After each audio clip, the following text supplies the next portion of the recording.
السلام علیکم ورحمۃ اللہ وبرکاتہ۔ آج ہم بات کریں گے کہ اللہ کے رسول صلی اللہ علیہ وسلم نے کتنے دن تک تراویح پڑھائی۔ یہ کافی امپورٹنٹ سوال ہے اور اکثر لوگ اس کو پوچھتے ہیں کہ اللہ کے رسول صلی اللہ علیہ وسلم نے صرف 3 دن مسجد میں آدھی رات کے وقت با جماعت نماز تہجد یا تراویح، یہ ایک ہی نام ہے اصل میں، پڑھائی۔ پھر چوتھی رات آپ صلی اللہ علیہ وسلم تشریف نہیں لائے اور فجر کی نماز کے لیے تشریف لائے اور فرمایا، اب وہ سن لیجئے کیا فرمایا، تمہارے یہاں جمع ہونے کا مجھے علم تھا، یعنی کہ اب چوتھے دن بھی تم آ کے جمع ہوئے ہو، اللہ تعالیٰ اللہ کے رسول صلی اللہ علیہ وسلم کو اس کا علم تھا، لیکن مجھے خوف ہوا کہ کہیں یہ نماز تم پر فرض نہ کر دی جائے، امت کا خیال، اور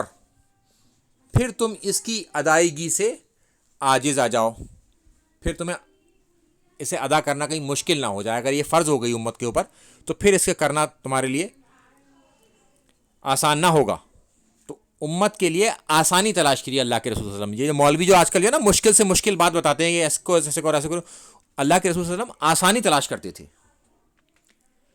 اب کوئی یہ اختلاف کر سکتا ہے کہ تہجد اور تراویح کے نام کی وجہ سے، تو اس کے لیے ایک ہاضمے کی گولی ہے کہ امام بخاری نے اس حدیث پر جو چیپٹر کا نام باندھا ہے وہ باندھا ہے صلاۃ التراویح، اور باب کا نام قیام رمضان رکھا ہے، اور صحیح مسلم میں اس حدیث پر لکھا ہے